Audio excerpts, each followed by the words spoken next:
I run my fingers across the cool granite countertop, the one I selected after comparing 12 different samples. Sunlight streams through the windows I've cleaned twice this morning, casting golden rectangles across my new hardwood floors. My apartment. My achievement. My name alone on the deed. The doorbell chimes, sending a flutter of anxiety through my chest.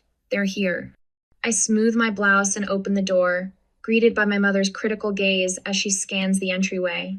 Amy, darling. She air kisses near my cheek, the scent of her expensive perfume invading my space. Her eyes narrow at the modest decorations I've arranged. Couldn't you have hired an interior designer like the one Jessica uses? This place could have so much more personality. Dad steps in behind her, already checking his phone. Traffic was terrible. Is there parking validation? Jessica sweeps in last, designer sunglasses perched on her head, phone in hand. She gives the apartment a cursory glance. It's cute, smaller than I expected. It's 2 bedrooms, I reply, swallowing the defense rising in my throat. Perfect for me. I lead them through the tour I've rehearsed, pointing out features I've worked months of overtime to afford. The south-facing windows bring in natural light all day. And I negotiated a great deal on the upgraded appliances. Dad nods absently, thumbing through emails. Did you see my latest post got 5,000 likes? Jessica interrupts, thrusting her phone toward our parents. The activewear company wants to extend my influencer contract. Mom and Dad immediately crowd around her screen. Show us, Mom exclaims. Your social media is really taking off. That's my girl, Dad beams, suddenly attentive. Always knew you'd make a name for yourself. I stand forgotten by my carefully selected kitchen backsplash. I got promoted to senior manager last week. I offer when there's a lull. 3 years instead of the usual 5. That's nice, dear, Mom says without looking up. Now about Jessica's influencer collaboration. A memory surfaces. Me at 12, saving every dollar of allowance for months while Jessica blew hers on mall trips. When I finally had enough for the laptop I needed for school projects, I showed my parents proudly. That's a lot of hard work, Dad had said distractedly. That same night, Jessica came home with new designer jeans Mom had bought her just because. The scene repeats with different props as we grow. My full scholarship announcement met with distracted nods at dinner, while Jessica's barely passing graduation warranted a backyard celebration with 50 guests. Anyone want coffee? I ask, returning to the present. I've got that special blend from the local roaster. No one answers. They've migrated to my small balcony where Jessica is taking selfies, positioning herself to capture the city view I fell in love with. This would make such a cute background for my wellness series, she says, though I'd need to filter out those power lines. My parents nod appreciatively, as if she's discovered something I've never noticed. After they leave early, because Jessica has a thing, I stand in my quiet apartment, feeling the hollow victory. 3 weeks later, I'm in the dealership signing papers for my new SUV. Not brand new, but new to me. 3 years of saving while driving a car held together with hope and duct tape. The salesman hands me the keys. Congratulations, Miss Morgan, she's all yours. Pride swells in my chest as I run my hand along the sleek silver exterior. I worked for this. Every dollar earned through early mornings and late nights. When my family arrives for Sunday dinner, I park prominently in the driveway. Nice car, Dad says, giving it a cursory glance. It's the mid-range model, I explain. Good safety ratings, and I negotiated them down 3,000. Jessica circles it, her expression unimpressed. Why work so hard? I'll just find a rich husband and get everything handed to me. My parents laugh like she said something brilliant. That's our Jess, always thinking ahead, Mom says, squeezing Jessica's arm affectionately. I stand beside my car, fingers tightening around my keys as I force a smile. This moment of achievement, like all the others, dissolves into the background of Jessica's distance. I follow them inside, the familiar weight settling on my shoulders, the weight of being perpetually second best in the eyes of the people who should see me most clearly. What they don't see is the resolve hardening inside me. What they don't know is that one day they'll push too far. And when that day comes, they'll discover what I'm truly capable of. I stand in a cramped dressing room, watching as my sister twirls in her $25,000 wedding gown. The silk rustles like money changing hands, diamonds catching light at her throat. Perfect. Our mother breathes, eyes glistening. Absolutely perfect. I adjust the bridesmaid dress they've selected, a shade that washes out my complexion, in a cut that does nothing for my figure. The price tag alone could cover my monthly mortgage payment. Tyler's family has connections to everyone, Jessica emphasizes, examining her reflection from another angle. This wedding is going to be featured in 3 different magazines. Mom fusses with Jessica's train, spreading it out to maximize the dramatic effect. Our daughter has truly made it. I catch my mother's gaze in the mirror as she looks over at me. This is what real success looks like, Amy, she says, her voice honey, sweet but eyes sharp. Not everyone understands the value of making the right connections. I bite my tongue until I taste copper. Across the boutique, I notice Tyler's mother and sister exchange a glance I recognize concern masked as politeness. They see what my parents refuse to acknowledge. The invitation to Jessica's destination honeymoon arrives through Instagram. Their trip to the Maldives fills my feed for 2 weeks straight. Overwater bungalows, champagne at sunrise, designer swimwear meticulously arranged on pristine sand. My promotion email arrives the same day as Jessica's posts of her new Range Rover. Congratulations, the subject line reads. Director of Marketing effective immediately. I pour a glass of wine and update my investment portfolio spreadsheet, adding the new salary figures. The numbers grow steadily, not glamorous, but solid. Real. When I drive to my parents for Sunday dinner, Jessica's gleaming sports car dominates the driveway. Inside, she lounges on the couch, scrolling through her phone. Just ordered the most incredible Hermes bag, she announces without looking up. Tyler's bonus came through early. I set down the dish I've brought, homemade lasagna still warm from my oven. That's nice, I say. I just got promoted to director. Dad glances up from his newspaper. Good for you, kiddo. Jessica, show us the bag you're getting. 4 years later, I hear the news through a phone call from my sobbing mother. He just left her, Mom wails through the speaker. Called her shallow and wasteful. Can you believe it? After everything she's done for him. I grip my phone tighter, thinking of the luxury vacations, the wardrobes of clothes with tags still attached, the sports cars traded in yearly. What exactly happened? Tyler stood at the door with his suitcases, Mom says, her voice cracking. He told Jessica he couldn't support her endless spending anymore, that she'd never understood the value of money or marriage. She tried to explain that she deserves nice things, but he just walked away. I stare at my expense tracker app, decades of careful decisions reflected in neat columns. The divorce papers cite irreconcilable differences and financial irresponsibility. Mom spits the words like venom. His lawyer is being absolutely ruthless about the prenup. She's getting practically nothing, Amy. Where is she staying? I ask, though I already know the answer. Here, of course, Mom says, as if it's obvious. We've kept her room exactly as she left it. She needs our support right now. My hands tremble as I open the email 3 times to confirm I'm not hallucinating. Congratulations, Amy Morgan. You're the winner of our European Dream Vacation contest. Your entry showcasing innovative marketing strategies has earned you an all-expenses-paid trip, valued at $15,000. Experience 2 weeks across 5 European countries. I dial my parents' number, excitement bubbling in my chest. For once, I have something extraordinary to share. Mom, Dad, you won't believe this. I entered a professional contest months ago and just found out I won a $15,000 European trip. I'm going to see Italy, France. Oh, sweetie, Mom interrupts, her voice shifting to the tone she uses when explaining difficult concepts to children. You should give that to Jessica. She needs to heal right now. The excitement freezes in my chest.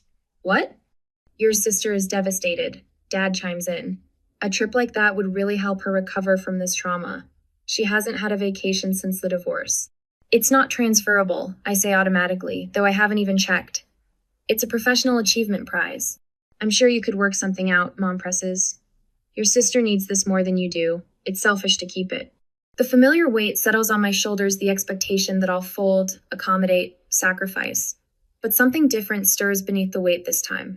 Something that's been building through years of dimmed celebrations and diverted attention. No. The silence on the other end of the line stretches long enough that I check to see if the call dropped. Excuse me? Mom finally says. No, I repeat, my voice growing steady. I earned this. I'm going. Amy Elizabeth Morgan. My father's voice hardens. We're disappointed in you, after everything we've done. What exactly have you done? The words escape before I can reconsider. When have you ever celebrated my achievements the way you celebrate Jessica's existence? I hear the front door open in the background of the call, followed by Jessica's voice asking what's happening. Your sister is being selfish, Mom explains loudly. She won a European trip and refuses to give it to you. Jessica's voice comes through clearly, shrill with indignation. Are you serious? You've always had everything easy. You have a job and an apartment. I have nothing. I have those things because I worked for them, I say, surprised by how calm I sound. Just like I worked for this trip. We raised you to care about family, Dad says, disappointment heavy in his voice. I do care about family, I reply, but I also care about myself. I end the call and stand in my quiet kitchen, shoulders square for the first time in years. My reflection in the window shows someone I barely recognize, someone with a straight spine and clear eyes. 2 weeks in Europe, away from their expectations and disappointments, away from a lifetime of second place. I book my flight that night. I tilt my face toward the Tuscan sun, letting its warmth sink into my skin. Standing atop this ancient hill, surrounded by cypress trees and rolling vineyards, I feel something unfamiliar peace. No one here knows about Amy Morgan, the perpetual second best. No one cares about Jessica's Instagram followers or my parents' transparent favoritism. I snap photos of crumbling stone archways and centuries-old frescoes, never once turning the camera on myself. For 3 glorious weeks, I've existed without comparison, without judgment, without having to make myself smaller. In my travel journal, the pen flows easily across the page. For the first time, I feel valued for who I am. The Italian family at the local trattoria remembers my name, not my sister's. The watercolor instructor praises my eye for detail, not my ability to pose prettily. The hiking guide appreciates my prepared questions, not my designer activewear. On my final evening, I raise a glass of local wine with travelers I've befriended. To building a life on my own terms, I toast. The words taste like possibility. My key turns in the lock, luggage heavy in my hands. 15 hours of travel has left me craving a hot shower and my own bed. But the moment the door swings open, something is wrong. Unfamiliar shoes designer stilettos I'd never waste money on litter my meticulously organized entryway. A silk blouse that costs more than my monthly grocery budget is thrown carelessly over my sofa. The air smells ranch expensive perfume masking something else, something sour. Hello? I call out, voice sharper than intended. The bathroom door opens. Jessica emerges, wrapped in my robe, hair dripping onto my clean floors. Oh, she says, barely glancing up from her phone. You're back already? My throat tightens. What are you doing in my apartment? She shrugs, scrolling through social media. Mom and Dad gave me a key. I needed somewhere to stay. They're on speaker, actually. She gestures toward the phone on my kitchen counter. I drop my bags and stride across the room. Mom? Dad? Why does Jessica have a key to my apartment? Amy, don't make a fuss. My mother's voice crackles through the speaker. Your sister needed somewhere to stay while sorting things out. Your place was just sitting empty. My place wasn't sitting empty. I was on a trip. A trip you should have given to your sister. My father interrupts. She needed it more than you. I press my fingers against my temples. Where's all my stuff? My bedroom. I moved some things to make space, Jessica says, examining her manicure. No big deal. My heart pounds as I scan the apartment. Family photos rearranged. My books stacked haphazardly in corners. Cabinet doors left open. Contents reorganized to make room for Jessica's organic specialty foods. A horrible thought strikes me. My car. I need to check on my car. I grab my keys and rush out, ignoring Jessica's eye roll and my parents' voices calling after me. The elevator seems to crawl. My hands shake as I punch the button for the parking garage. The space where my SUV should be space 247, where I've parked for 2 years, is empty. A cold weight settles in my stomach. I dial my parents, pacing the concrete floor. Where is my car? I demand when my father answers. Now, Amy, don't overreact. His tone is the same one he used when explaining why Jessica got a car for her 16th birthday while I took the bus until I could save for my own. Where is my car? Each word punctuated by the sharp click of my shoes on concrete. We sold it, he says matter-of-factly. Jessica needed money to get back on her feet. The world tilts. You sold my car? You had no right. My mother's voice cuts in. It was just a car, Amy. Family is more important. Jessica needs us right now.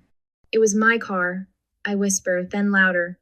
It was my car. I paid for it. My name was on the title. We'll discuss this when you've calmed down, my father says before hanging up. I stare at my phone, rage building like a physical force. I take the stairs back to my apartment, too restless for the elevator. Jessica is still there, now lounging on my couch, scrolling through her phone. Where's the money from my car, I demand. She doesn't look up. I needed things. I spot a bank statement on the counter my parents' account. A withdrawal for $25,000. Next to it, receipts from designer boutiques and a new spa membership card with Jessica's name. My SUV, my independence, my hard work, all liquidated to fund Jessica's healing. The front door opens. My parents walk in without knocking, as if they own the place, as if they have any right to be here. You're being dramatic, my father says with a dismissive wave of his hand. You can buy another car. You have a good job. You stole from me, I say, my voice unnaturally calm. You sold property that wasn't yours to sell. My mother sighs. Family shares everything. Why are you so selfish? That word selfish, the one they've wielded against me my entire life whenever I've wanted something for myself. But something has changed. My hands are no longer shaking. My voice is steady. The shame they've tried to instill no longer takes root. Get out, I say. All of you. Now. Jessica's face contorts in manufactured outrage. After everything we've done for you? Fake tears spring to her eyes, the same performance that's worked on our parents for decades. My father puffs up. This is not how you speak to family. You've done nothing but take. I cut him off, my voice ice cold. That ends. Get out of my apartment before I call the police and report my car stolen. Jessica gasps. You wouldn't. I would. I am. I hold the door open, arm rigid. Leave your key. My mother tries one last manipulation.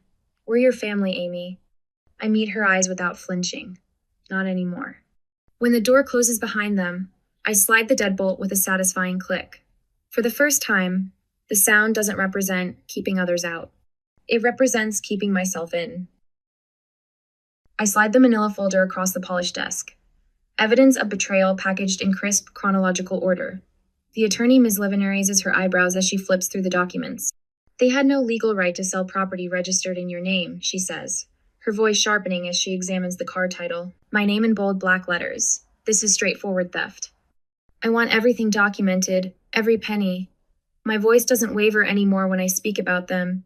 The tremor that used to live in my throat has hardened into something stronger. Miss Levine lifts a spreadsheet from the folder. You've kept receipts for years? Since I was 16. I don't tell her how it started as a desperate attempt to prove my worth.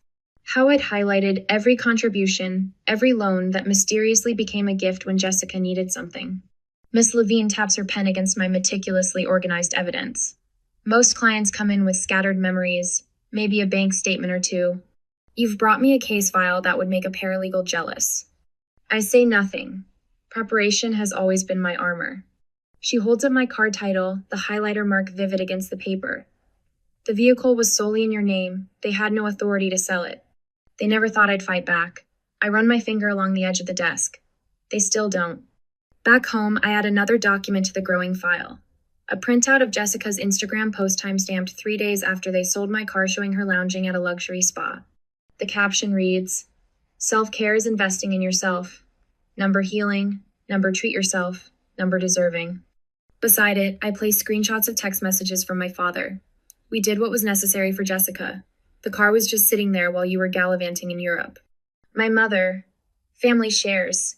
You've always been so selfish with your things. The evidence mounts. Not just of the car, but years of financial manipulation. The emergency money they needed when I was 24 that went toward Jessica's destination birthday party. The temporary housing they demanded for Jessica in my apartment that stretched from weeks to months. I close the folder and place it carefully in my briefcase. Tomorrow, they learn what consequences feel like. The sheriff is punctual. I stand in my living room, arms crossed, as he knocks on my apartment door. Jessica answers, her face transitioning from annoyance to confusion. Jessica Morgan, the sheriff asks. Yes, she's wearing my robe again. I'm serving you with an eviction notice. You have 72 hours to vacate these premises. Jessica's mouth opens and closes. She snatches the document, scans it, then glares at me over the sheriff's shoulder. You wouldn't. I meet her gaze. I already have. After the sheriff leaves, Jessica advances on me. You vindictive bitch. Mom and Dad will. They'll what? Sell another one of my possessions without permission? We've reached the end of that particular road. I pick up her designer purse from my coffee table and hold it out. You might want to start packing. 3 days later, I stand in the doorway, arms crossed as Jessica drags her overloaded suitcases across my hardwood floors. The sheriff waits patiently by the elevator. This is ridiculous, she huffs, struggling with a designer bag stuffed with clothes, most of them still with tags. Where am I supposed to go? That's not my problem. My voice sounds different even to my own ears, unburdened. Jessica pauses at the threshold, mascara smudged beneath her eyes. Mom and Dad will never forgive you for this. I'm not asking for forgiveness, I'm demanding respect. I don't move from my position. The sheriff checks his watch. We need to wrap this up, ma'am. Jessica's face contorts with a familiar tantrum brewing, but for once, she has no audience willing to indulge it. She yanks her suitcase over the threshold with a dramatic sob. The sheriff guides her toward the elevator with professional detachment. I close the door as they disappear from view. The silence in my apartment feels like a physical presence, clean and untainted. My father's voicemail plays on speaker while the locksmith changes my locks. You wouldn't sue your own family. We raised you, paid for your. I stop the recording and add it to my evidence folder, nodding to the locksmith as he hands me new keys. The security system will send notifications directly to your phone, the technician explains as he installs sensors on my windows. Any unauthorized entry triggers an immediate alert. I pay him extra to finish today. Tonight, I'll sleep in my space truly mine for the first time in weeks. Their living room looks smaller than I remember. Mom perches on the edge of the sofa, tissues clutched in her hand. Dad stands by the fireplace, arms crossed, face flushed. Miss Levine sits beside me, her briefcase open. You have two choices, I state, my voice steady. Return $30,000 plus damages or we proceed to court. We don't have that kind of money. My mother's tears flow freely, the same tears that once paralyzed me with guilt. Dad slams his hand against the mantel. This is extortion. This is justice, miss. Levine corrects, her tone professionally detached. The documentation is comprehensive. The unauthorized sale of the vehicle, the misappropriation of funds, the pattern of financial exploitation. Exploitation? My mother's tears evaporate. We're her parents. Yes, I say, and parents shouldn't steal from their children. Where are we supposed to get $30,000? Dad demands. I look around the house. I grew up in the house. They remortgaged twice to fund Jessica's whims. Then you'll need to sell the house. You have 30 days to make arrangements. My mother gasps. My father's face drains of color. Amy, he starts, his voice softening into the cajoling tone that once worked so well. Sweetheart, we can work something out as a family. We already tried that approach. I close my copy of the legal documents. It didn't work out well for me. As we leave, I don't look back. The weight that's lived between my shoulder blades for decades feels lighter with each step. Is it really revenge when you're simply demanding justice? The thought follows me to the car where, for the first time, I allow myself a small smile. They never imagined I would fight back. They're about to learn that years of dismissal and theft create a formidable opponent. I straighten my navy blazer and check my reflection in the courthouse bathroom mirror. My hands are steady a welcome change from the trembling that haunted me after discovering Jessica in my apartment. The woman staring back at me stands taller than she did 3 months ago. The door swings open, and I step into the marble-floored hallway where my attorney waits, briefcase in hand. The click of my heels against stone echoes with each deliberate step. Then I see them huddled together at the far end of the corridor. Mom's eyes are puffy. Dad's shoulders slump beneath his worn suit jacket. Jessica stands slightly apart, scrolling through her phone as if this is all a minor inconvenience. They spot me. Mom rushes forward, arms outstretched. Amy, sweetheart, we can still fix this as a family. Her perfume invades my space, the same scent that filled my apartment when I returned to find a stranger living in my home. This isn't who we raised you to be. Dad steps closer, voice low. Think about what this will do to our reputation, to your mother's health. Is that what you want? I feel a familiar pressure building in my chest, the weight of family obligation. For a moment, I'm 12 again, swallowing disappointment as my achievements fade into the background of Jessica's existence. Jessica finally pockets her phone and hisses, "You're destroying our family over a stupid car." The pressure in my chest dissolves, replaced by a clarity that straightens my spine.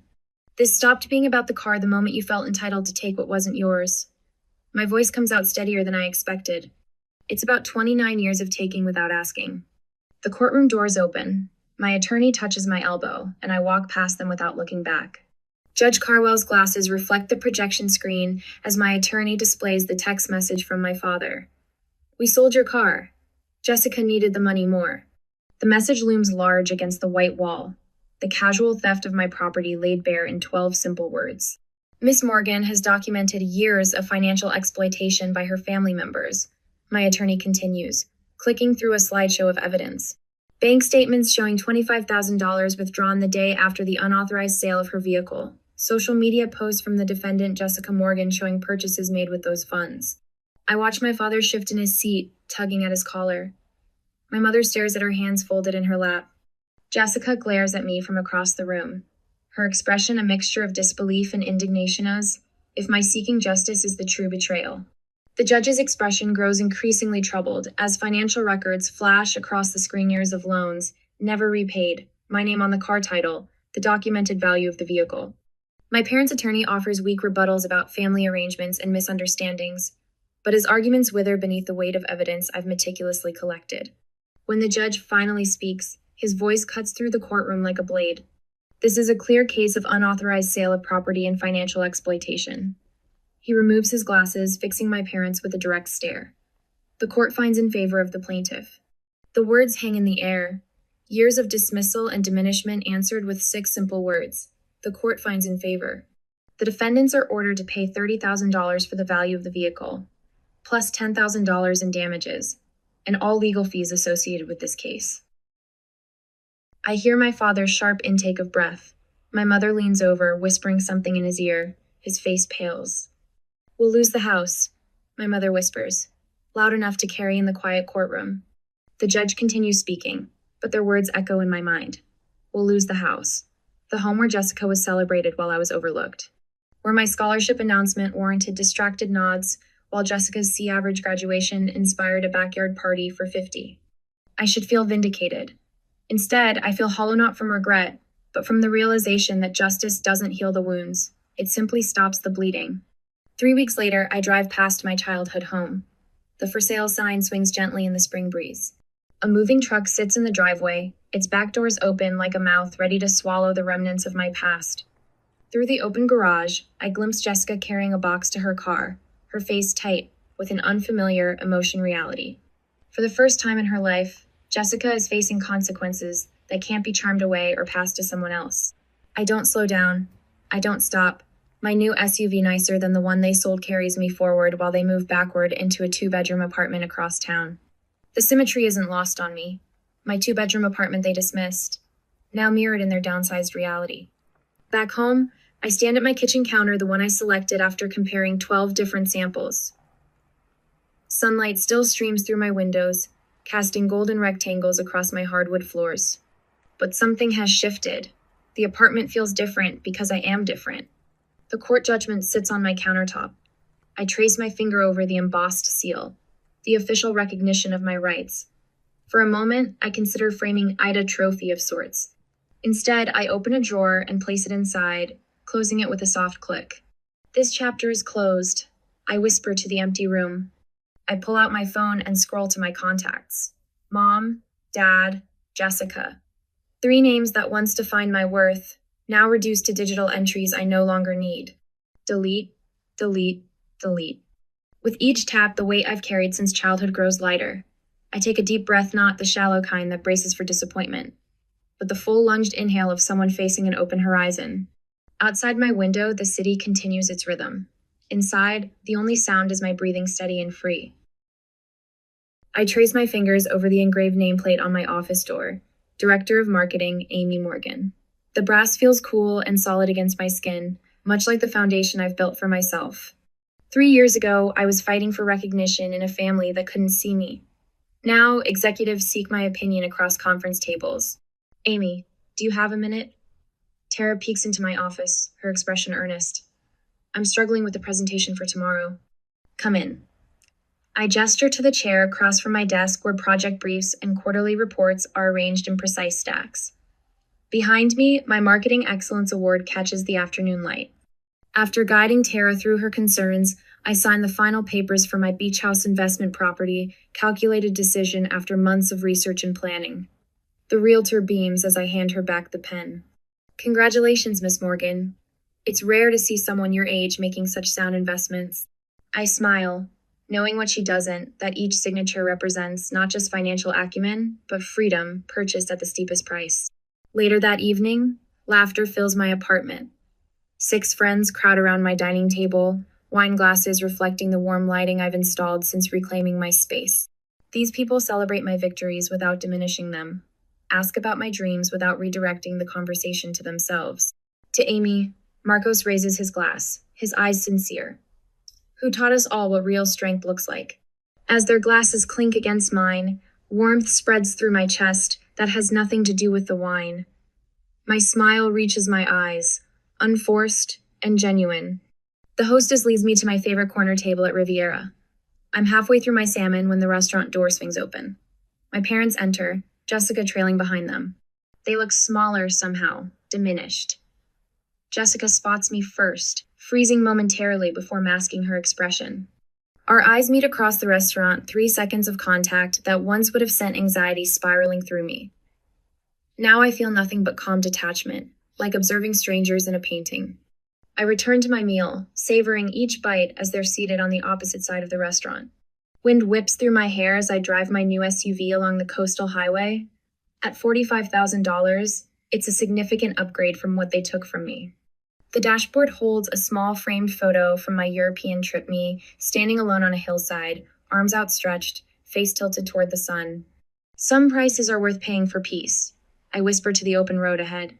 My parents think I should keep supporting my brother financially, even though he gambles it away, Elise says, her voice trembling slightly. She's the newest member of my team, brilliant but burdened. Family doesn't always mean loyalty, I tell her, remembering my own journey. Respect must be earned, even from those who share your blood. She looks up, surprised by my directness. Self-reliance is the most valuable achievement, I continue, choosing my words carefully. And setting boundaries isn't selfish, it's necessary for survival.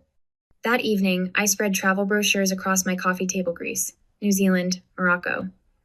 Solo adventures calling to a woman who no longer fears standing alone. Beside them lies my investment portfolio, growing steadily, and plans for renovating my kitchen with the exact backsplash I've wanted. I open my journal, a habit I've maintained since rebuilding my life, and write, "The family I choose will be the one I deserve." Each word feels like shedding another layer of the woman I was the one who measured her worth by others' validation. The apartment is quiet except for the scratch of my pen against paper, but the silence no longer feels empty. It feels like mine.